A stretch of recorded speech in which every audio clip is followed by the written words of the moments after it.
My name is George. I am just a simple man.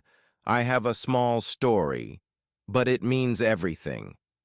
I lived with my wife Martha in a small wooden house, far from the city, close to peace.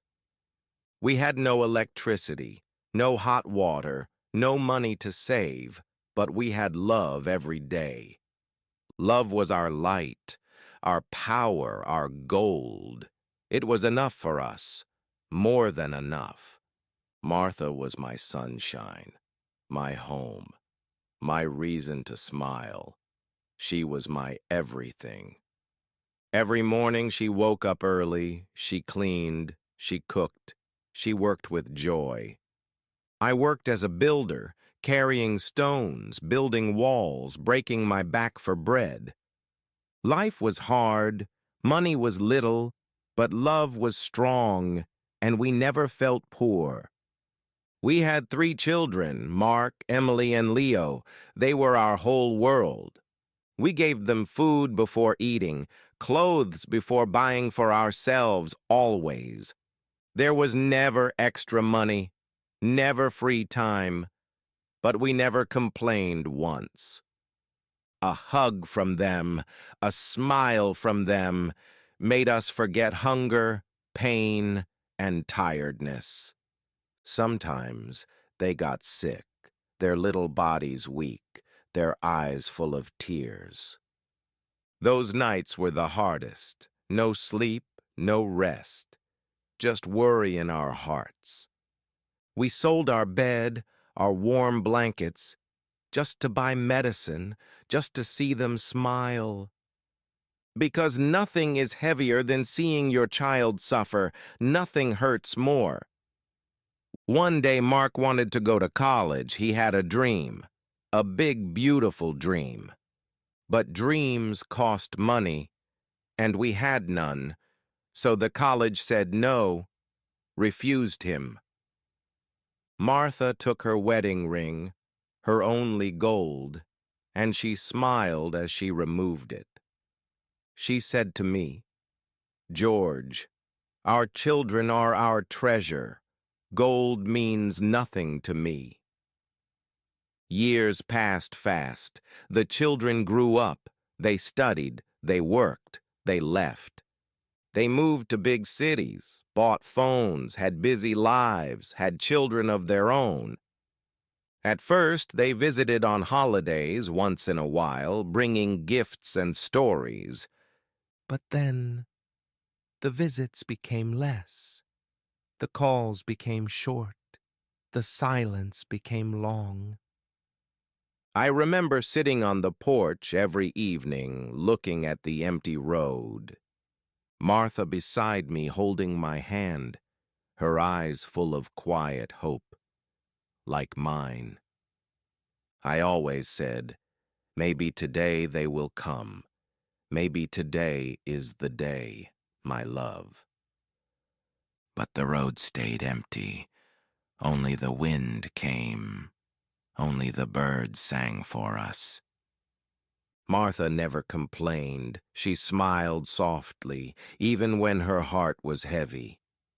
She said, "George, life is busy for them, but we had our time, we had our joy." Still, I knew she missed them, every day, every moment, more than she said. A mother's heart speaks in silence, feels every distance, remembers every touch. When Martha got sick, it was different.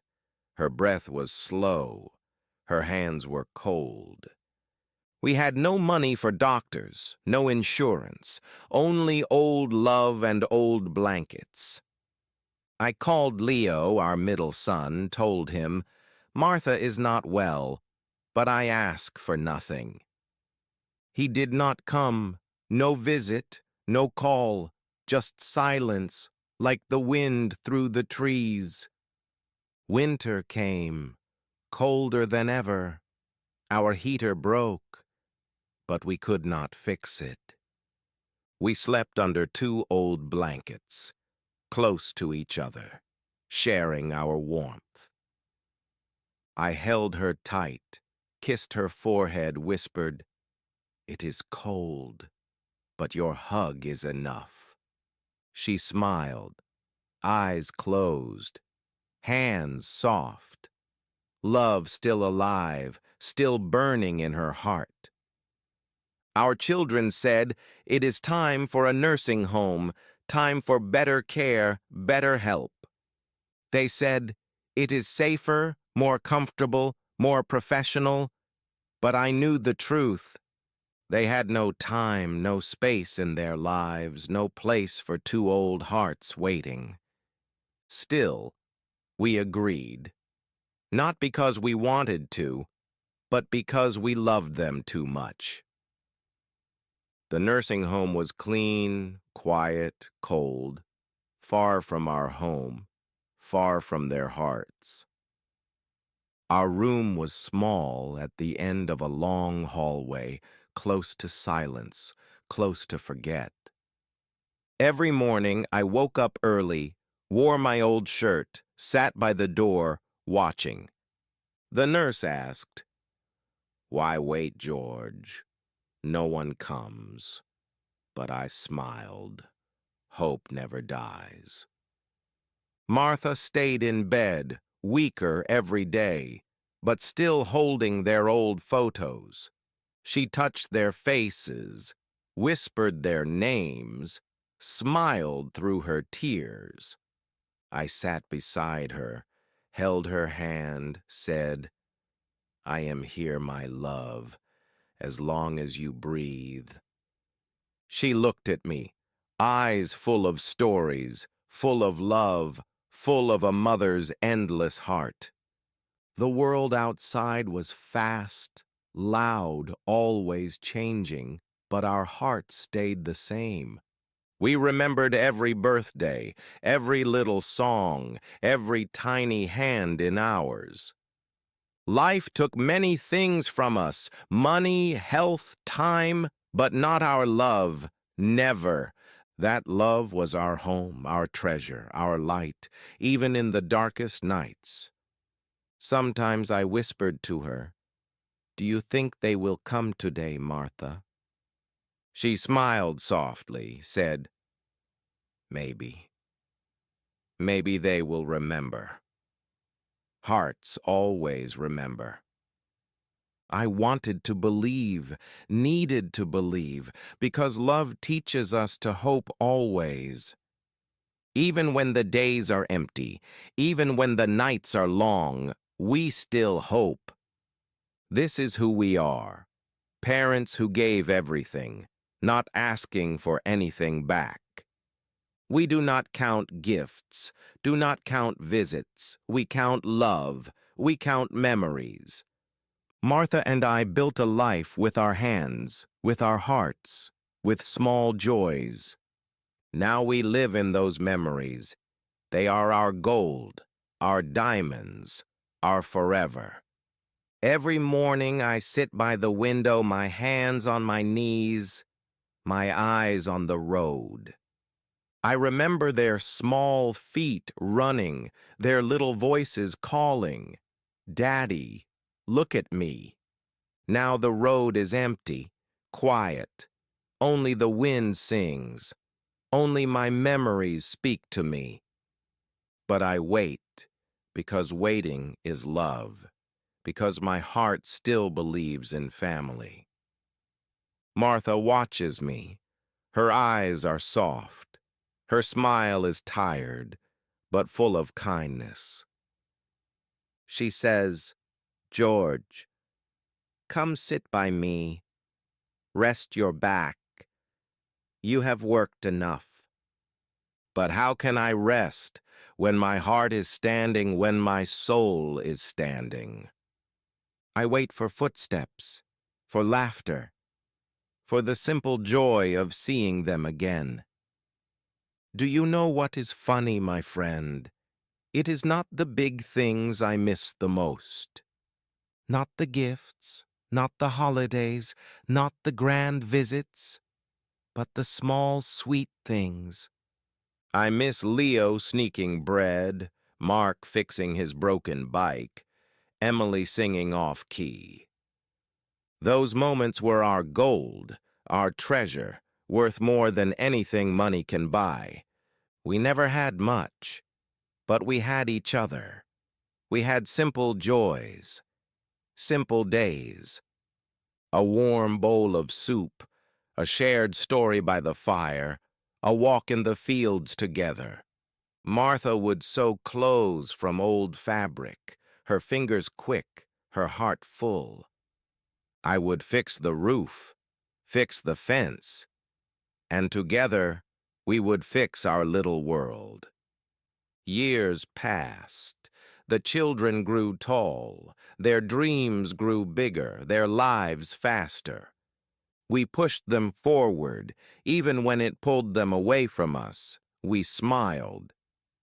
Because that is what parents do. We build wings for them, not cages, never cages. But sometimes wings fly too far. Sometimes they forget where home is. Do I blame them? No, I do not. Life is heavy. Life pulls people in many directions. But my heart still aches. My hands still remember their tiny fingers holding mine. Martha still keeps their letters, their drawings, in a small box under her pillow.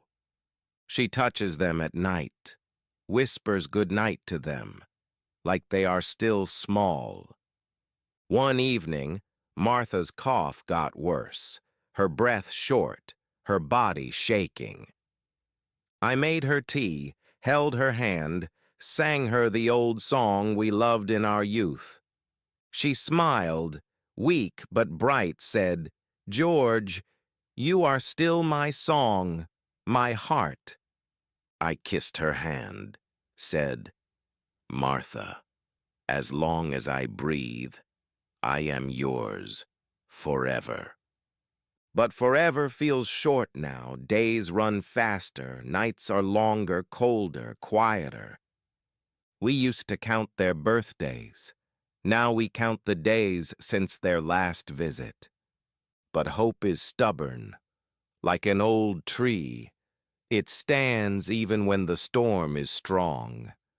So I sit by the window, my heart open, my arms ready, waiting for their return.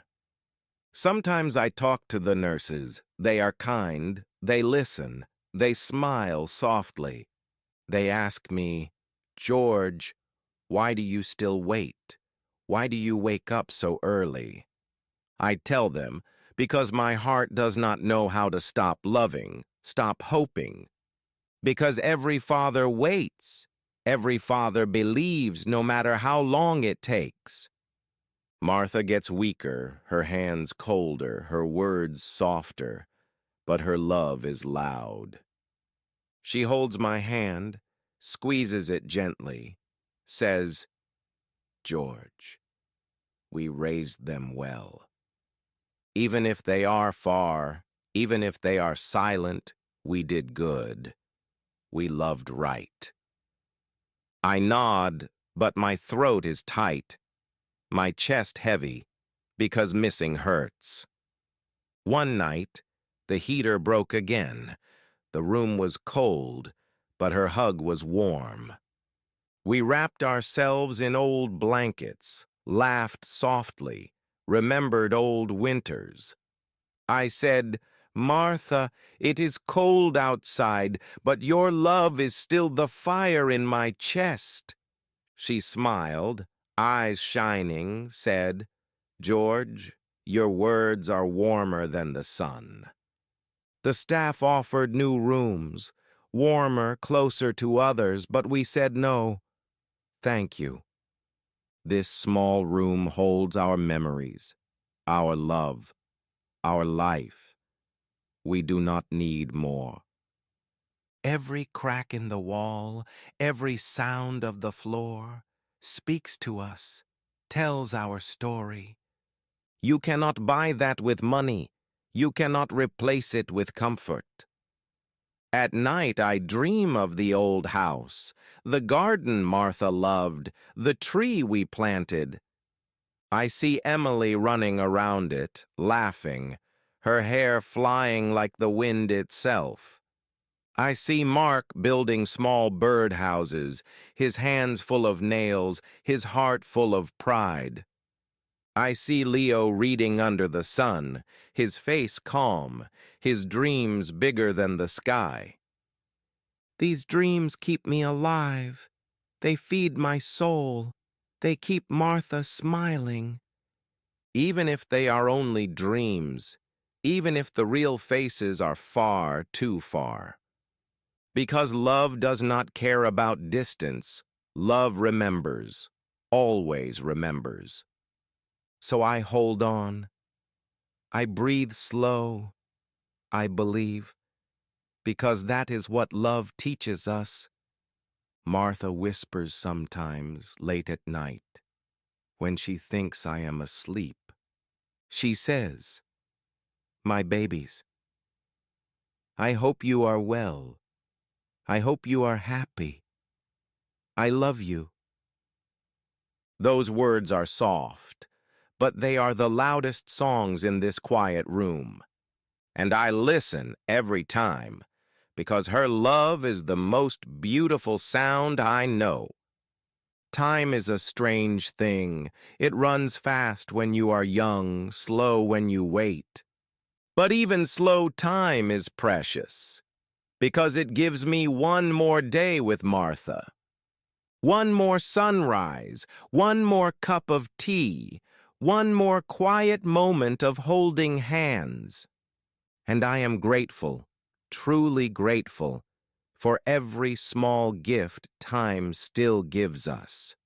Sometimes I wonder, will they come when it is too late? When the chairs are empty? Will they stand by the door, call our names, and feel the weight of lost time? But I stop myself, because love does not count mistakes. Love forgives everything. So I keep my heart open, my hope strong, my arms ready for a long-awaited hug. This is not a sad story, my friend. This is a story of love, pure and simple. A love that builds, that sacrifices, that waits, that never gives up, never fades. Martha and I may be old, may be forgotten by the world, but not by each other. And that is enough. That is more than enough, because real love is forever. Some nights are harder, darker, when silence screams, when memories hurt more. I sit by the window, watching shadows dance, feeling time slip through my hands. Martha sleeps quietly, her breath slow, her face peaceful, but my heart aches. Because in the quiet, I hear their voices, I see their faces, clear as yesterday. Do you know the sound of a child laughing, the purest sound in this noisy world? That sound never leaves you, never fades. It lives in your bones, your soul. I remember Mark's wild laughter, echoing in the fields, louder than the wind. I remember Emily's soft giggles, hiding behind trees, playing her silly games. Leo was different, quiet, thoughtful, always reading, always dreaming big dreams. He would sit under the old tree, books in his lap, eyes lost in other worlds. I used to watch him, thinking, this boy will go far, this boy will touch the stars. And he did. They all did. They all left, chasing dreams, leaving pieces behind. But what they left behind was not small. It was everything. It was our hearts. Martha never said much, but her eyes told stories. Stories of longing, of missing. She would dust their empty chairs, fix their untouched beds, as if they were coming. Every morning she would open the window, let the sun in, let hope breathe. I worked all my life, hands rough, back bent, but my heart stayed soft, stayed full. I built walls, fixed roofs, carried bricks, but nothing was heavier than missing them. People think old age is about sickness, about weak bones, but no, it is about silence. Silence is the true weight, the true pain, when the house becomes too quiet, too empty. We never asked for much, never wanted big things, just simple, sweet moments. A shared meal, a Sunday visit, a phone call with their voices, their laughter. But life moves fast, too fast, and people forget not out of cruelty, but out of rush. Still, my heart remembers every small thing, every small joy they gave us. There was a time when Emily would braid Martha's hair sitting by her feet. They would laugh, talk about nothing, but that nothing was everything to us. Mark would help me in the shed, pretending to be strong, lifting small tools. Leo would bring us stories, telling us about faraway places, making us dream. Now the shed is quiet, the tools gather dust. The house feels bigger, too big. Martha's hair is thinner, but her heart is still rich, still filled with mother's love. She still keeps their toys, their old school books, tucked away in small boxes. At night she touches them gently, like holding their childhood in her hands. Sometimes I wonder, do they remember us like we remember them? Do they sit by their windows, think of the old house, the small joys? Do they tell their children about us, about the simple life we shared? I hope they do. I hope our love still reaches them, even from afar. One winter, the cold was cruel. The heater broke. The walls shivered with us. But Martha, with her soft hands, her warm smile, made it all bearable. We shared old blankets, old memories, laughing at how little we needed. Because love is the best heater, the best roof, the best home, always.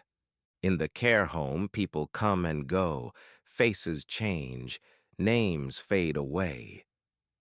But Martha and I, we are still here, still together, still holding on to love. Every morning I dress up, fix my shirt, comb my hair, hoping for a visit. But even when no one comes, I still smile, because love is patient, very patient.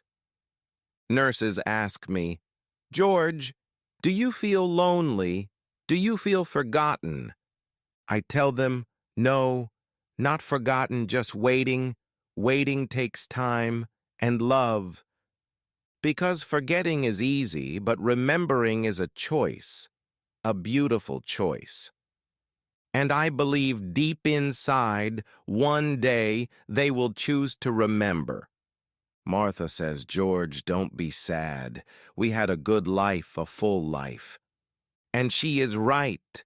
We built something strong, something real, something lasting. Even if they are far, even if they are busy, our love still holds them close. Every heartbeat, every breath is a whisper of our love reaching them. I think of the times we sold our own things. just to keep their dreams alive. The ring Martha sold, the bed we gave up, the long nights without sleep. But we never regretted it, not once, because their smiles were worth everything. Love is sacrifice. Love is giving, without counting, without asking for return. In this small room, with its old walls, we have the richest memories. No mansion, no palace can hold the beauty of a shared life, a shared heart. I hold Martha's hand, kiss her forehead, thank her for every little moment. Because without her, none of this would mean anything, none of it. Some days are heavier, when the body aches, when the soul feels tired. But then, a small breeze, a ray of sunlight, brings back the old joy. A bird sings by the window, a smell of fresh bread from the kitchen, and for a moment it feels like home again, like the children are near. I often talk to the tree we planted as if it were one of my sons.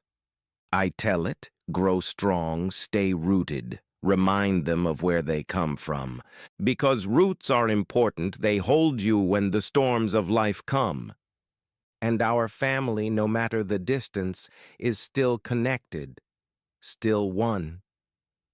Martha's health is fragile now. Every step is slow, every breath is precious. But her spirit is strong, her love is fierce, like the day I first met her. She tells me stories, even if I've heard them 100 times, I still listen. Because her voice is my favorite song, my favorite comfort, my home. Sometimes, late at night, I pray. Not for riches, not for glory, but for time. A little more time with Martha, a little more time to wait for our children. Because love is not measured in years, but in moments, in shared glances. And every moment with her is a blessing, a gift, a quiet miracle. The world outside moves fast. People rush, forget, get lost in noise. But in this small room, time slows down, breathes softly, teaches patience. We have nothing fancy, but we have love, pure, strong, unshakable love. And that is enough, more than enough, because love is everything. Even now, after all these years, I remember their tiny hands holding mine, their small fingers soft and warm, trusting, innocent, full of life. I would carry them on my shoulders, their laughter ringing in my ears. Those were the best days, simple days, days I wish I could live again. Martha would watch us smiling, her eyes shining with gentle pride. She loved being a mother, loved every moment, every hug, every tear. We were never rich, but our hearts were full, richer than gold itself. Because family was our treasure, our reason, our joy, our everything. When Emily left for college, Martha cried quietly, wiping tears alone. She said, "It is good. She is growing. But it still hurts, George." I held her close, told her, "This is life. We raise them to fly." But deep inside, I felt the same ache, the same empty space. Mark called sometimes, quick calls, busy words, but we were happy. Just hearing his voice was a gift, a reminder, a small light of love. Leo wrote letters, long ones, full of dreams, full of distant places. Those letters were Martha's favorite. She read them again and again. But time has a strange way of stealing things, quietly, without warning. First the calls slowed, then the visits stopped, then came the silence. At first we made excuses. They are busy, life is hard, we understand. But hearts know the truth, even if lips stay quiet, even if smiles hide pain. Now, in this quiet room with Martha by my side, I hold on to hope. Hope that one day they will walk through that door, surprise us again. I picture it often, their faces, their hugs, their voices filling the air. It is this hope that keeps us warm, keeps us breathing, keeps us alive. Some days are better when the sun shines, when the nurses are kind. Other days are heavy when the cold seeps in, when memories cut deep. But through it all, Martha's hand in mine is enough, more than enough. Because in her touch, I feel our whole life, our whole story, our whole love. People say, George, you are strong. But it is not strength, it is love. Love that does not fade, does not give up, does not forget, does not break. Every morning, I wake up with the same hope, the same simple prayer. That today might be the day they remember, the day they come home. No matter how far they go, no matter how long it takes, we wait. Because that is what love does. It waits, it hopes, it forgives, it believes. Martha and I, we are not sad. We are grateful for every memory, every breath. And we will keep waiting, together, side by side, hearts full, always full. Tonight is quiet, softer than usual, as if the world is holding its breath. Martha sleeps calmly, her hand in mine, her face still beautiful, still mine. I watch her chest rise and fall, each breath a small miracle, a gift.